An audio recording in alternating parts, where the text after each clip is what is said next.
Yes. Done. Okay, so hello, sir. Welcome to this platform. We are so happy that you are here. So, before we begin, we would like your intro for a very short period. So where are you based out of? Sorry, sir. Where are you based out of? Where are you all based out of? You're not audible, sir. You're not very clear, sir. Where are you based out of? Sir, Mumbai, sir. You can hear me? Mumbai. Okay. Yeah. We are student from college IT and Business School, sir. Okay. And interns of Dorai In Foundation. terms of Dorai Foundation. Yes. Okay. I'm happy to meet you all. Yeah, so I'm from a professional point of view, I've been in advertising and media for the last 25 years now. So, Okay, sir. with a company called Group and WPP Media for most part of my professional career. So I started out doing videos, doing copy, doing scripts, and then I moved to data. I've been doing media planning and buying, creating the business for Beat Media, one of the brands under WPP Media from Chennai. I used to take care of the South businesses. From a personal point of view, of course, born and brought up in Chennai, worked in Bombay for some time. Then based out of Bangalore, I was taken to the South. I moved to Chennai because Chennai had a hometown. And was married, two children. So you live in Chennai, sir? Yeah, yes, I do live in Chennai. There is born and brought up in Chennai. Yeah, born and brought up in Chennai. Studied in Chennai. Of course, started working in Bombay first, and then moved to Chennai, and then again I moved to Bombay for about 10 years on work. Then I moved back to Chennai, then Bangalore, Chennai. So that's how my stint has been. Okay, so that was your intro. So before we start, would you like to tell us about what being a special child's dad feels like? Very emotional. See, actually, more than emotions would be the initial part of being a father. You will be flooded with emotions. You will be, of course, in denial mode for some time that is not happening to me, to us. So, and this also, there's some bit of hope also during the same denial phase when we think that everything will become all right overnight and God is there, somewhere it will happen. So the emotions would be overwhelming in the initial phase. But then being a father of a special child is like full of challenges in learning. So every day there's new challenge. Every day there's a new learning, and actually from the life of your child, you actually discover yourself. And that's what happens after a whole period of time. So God has different plans for everybody. God actually, it's a journey of learning. So for a parent, I think the special child, the way the individual learns is through the eyes and actions of the child. That's what happens. So, have you felt before, or do you still feel sometimes, or does it feel no? It has some reason that it has happened to you. See, actually, I feel, the toughest of people get the hardest challenges. That's how life is. So only when the universe thinks that you're capable of managing something, then those kind of challenges and those kind of questions are posed to you. So. So there is nothing like there's nothing I've been sympathizing with myself, thinking that this is happening to me, or that is happening to me. It's never happening. It's just that that we are in this. I mean, we've been given a gift, and the gift is something which is not understandable, easily understandable to us or to the people around us. So how to understand the gift which we've been given and how to actually manage uh, to understand it and also make life meaningful for both the gift and me is what we've been always trying to figure out. So be it medical complications or be it behavioral complications or be it in terms of how to make the person productive, because ultimately we're all wanting to be productive and do something. So and how to make the person productive and how to make the person uh, feel happy and also provide happiness to the people around them. How to make that happiness what I've been thinking about more than empathizing with myself and feeling like it's not happening. So tell us about your child if you don't mind, sir. So he's he was born with a lot of complications. He's not with autism. Of course, he's autistic. He has Asperger's syndrome, and he's also having a really difficult area. So a lot of a lot of medical terms which you can find in his life mostly. But he was also born with a lot of physical complications. He was born with a cirrhotic liver.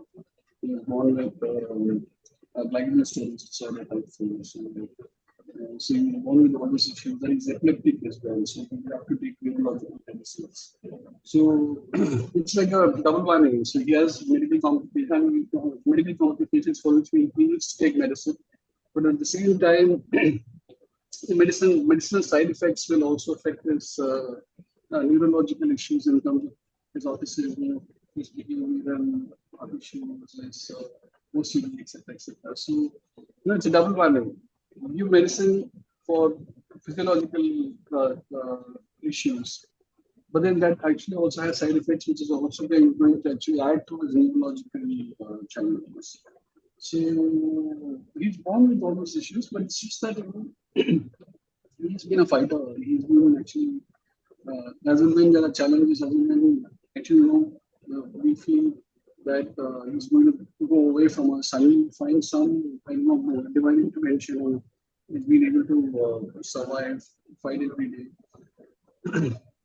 Also, he has this whole thing of wanting to be with people and wanting to, and he's one of those very sociable persons as you will ever meet. He will always want to be with people.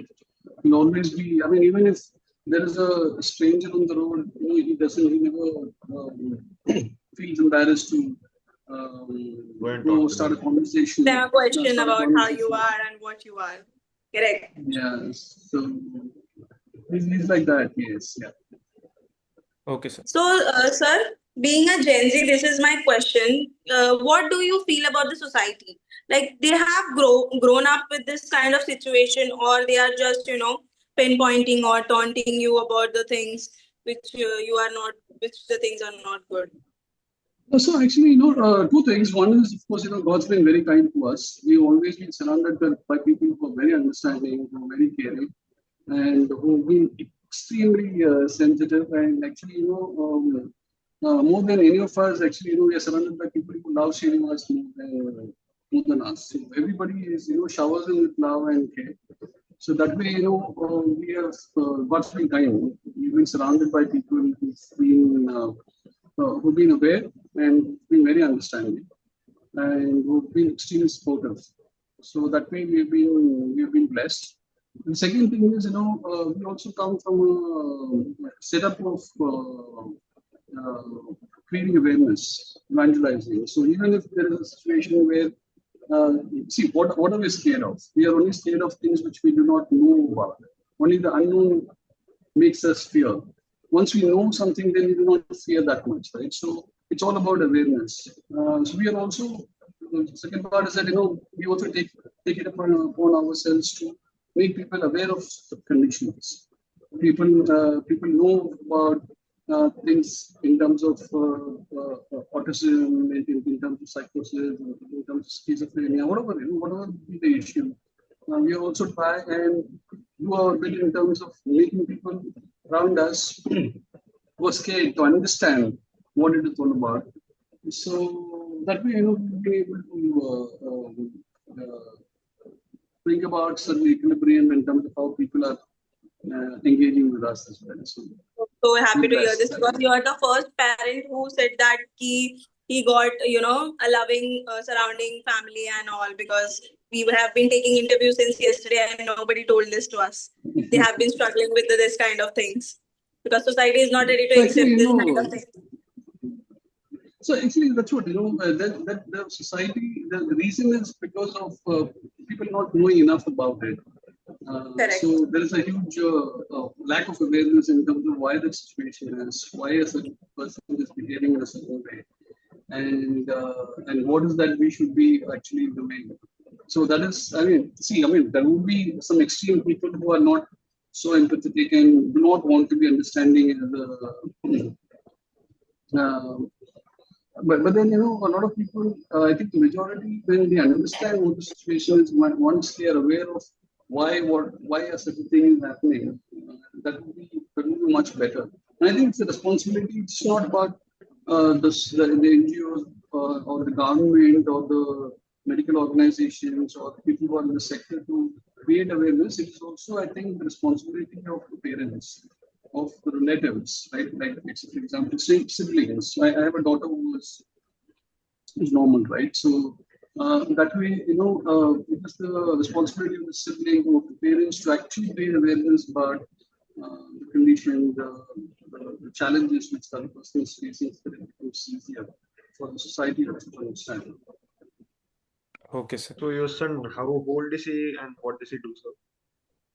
So he's close to 30, and he goes to a special center where they have different activities. They do, from activities like gardening meaning growing vegetables, to baking. So they run a bakery. They also do, they weave mats.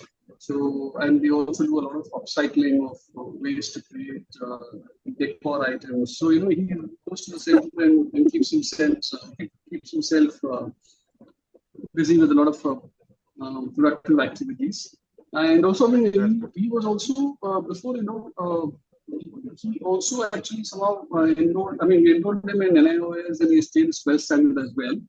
So there was a school he went to where the teachers, the special educators trained them in some subjects, and using a scribe, he was able to write his exams and clear his tests. And after that, he's been working on a lot of these projects, like I said, baking and growing vegetables, gardening, and then upcycling and doing some creative artwork. So lots of stuff like that.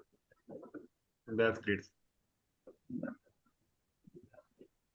Okay, sir. My next question will be, what was this journey taught you yourself about as a father?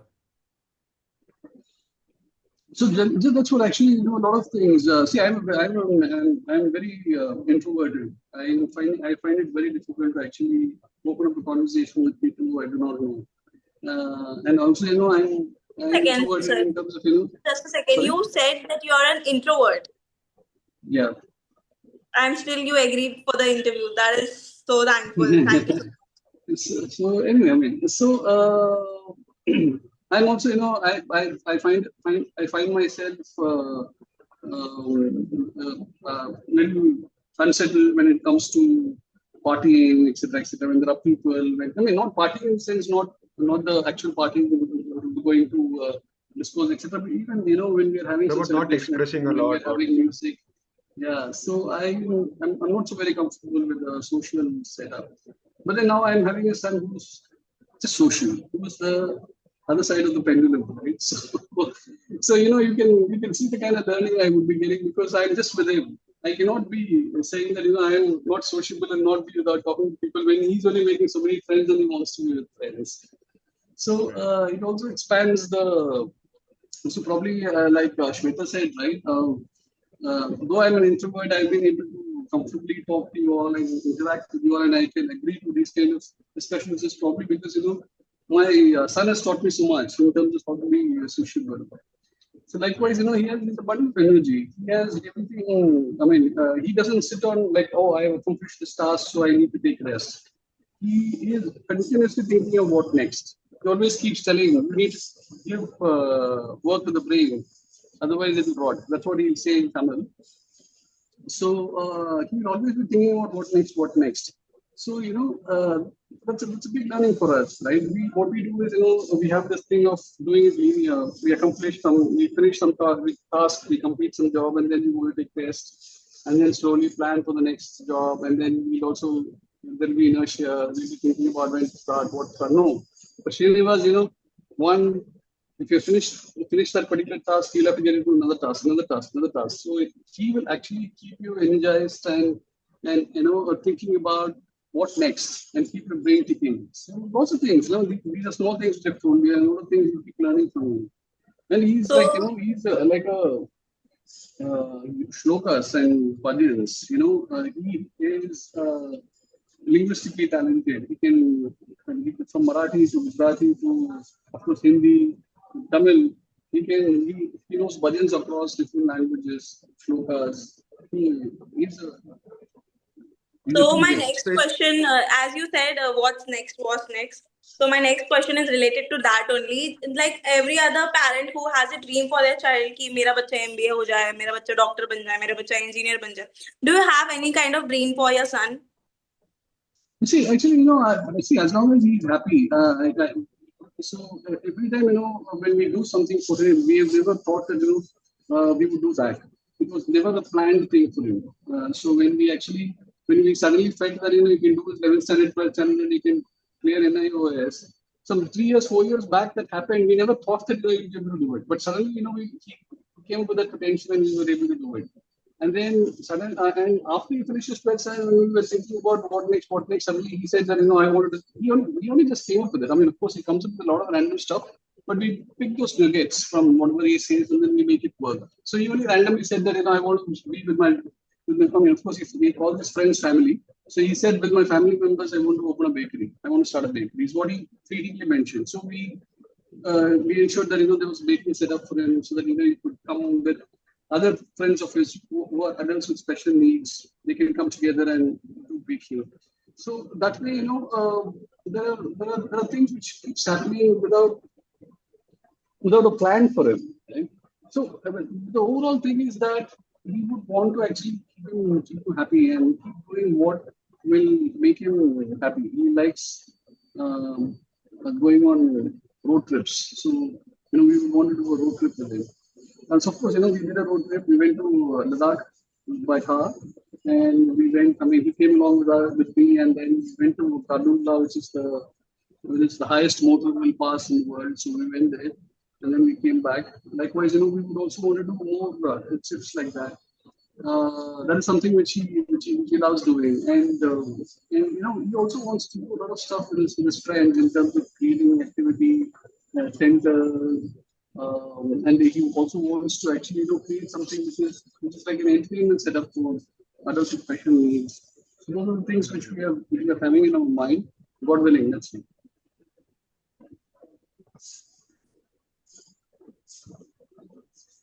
Okay, so Vikas, Shweta, do you have any other questions? No, as we are all Yes. coming to Question. Yes, I do have a last question. So, what will be your message for this upcoming generation who are being a special mom, dad, or parents, or teachers, anything? See, What will be your last respect message to special. them? Yeah. See, I just wanted to share a broader level message. It's not limited to special parents, special children.